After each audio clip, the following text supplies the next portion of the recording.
Hello friends आमर पिपिन technical Odia channel आपण मानक स्वागत मु आज ये एपिसोड रे आपण मानक ड्यू रेकर्डर जाकि बहुत पॉपुलर स्क्रीन रेकर्डर अटे एंड्रॉइड मोबाइल से किपरि आपण माने वाटरमार्क रिमूव करे से विषय वर्णना करी। आपण वाटरमार्क रिमूव करने ड्यू रेकर्डर रे आपण माने जानि ड्यू रेकर्डर हो बहुत पॉपुलर और यह बहुत पॉपुलर अटे एंड्रॉइड मोबाइल रे स्क्रीन रेकर्ड एवं लाइव आसी हुए तेणु से पॉपुलर तापर ड्यू आपण वाटरमार्क तले रहा फल आपण मान जानी वाटरमार्क द्वारा कॉपीराइट प्रोब्लेम आसीपे कि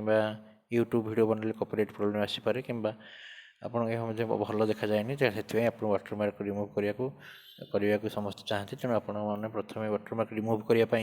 आप ड्यू रेकर्डर को जातु ड्यू रेकर्ड क्लिक करूँ ड्यू रेकर्ड क्लिक कलापर आप देखिए राइट साइड कॉर्नर रे एक सेटिंग चित्र अच्छे से सेटिंग चित्र क्लिक करूँ तौक जातु तौक कि समय गलापर आप देखिपारे तौक गलापर वाटरमार्क देखिपारे आप वाटरमार्क देखिए एनेबल ये थी ये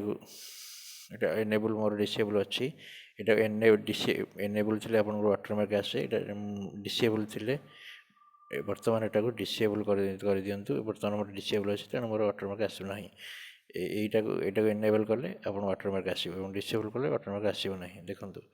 ड्यू रेकर्ड लिखा हो ड्यू रेकर्ड कटि तेणु डिसेबल कर दिंतु आप बर्तमान आप जहाँ भी सेटिंग करेंगे ड्यू रेकर्ड में आपण वाटरमार्क आसना तेणु यह बहुत easy due recorder watermark remove करें अन्य आप्लिकेसन जो वाटरमार्क रिमूव करने क्रैक फाइल कि अन्य किसी फाइल अपलोड करा पड़े सॉफ्टवेयर अपलोड करा पड़े किंतु ड्यू रेकर्ड में सेमती किसी ना ड्यू रेकर्डर ऑटोमेटिक सेटिंग रे ही देछि केमती किपरि वाटरमार्क रिमूव करा जाय पारिबो। जदि आपण मानक ए वीडियो हमर मोर भल लागला ताले लाइक करंतु एवं शेयर करंतु एवं हमर चैनल को सब्सक्राइब करने को भूलंतु नहीं। धन्यवाद बंधुगण।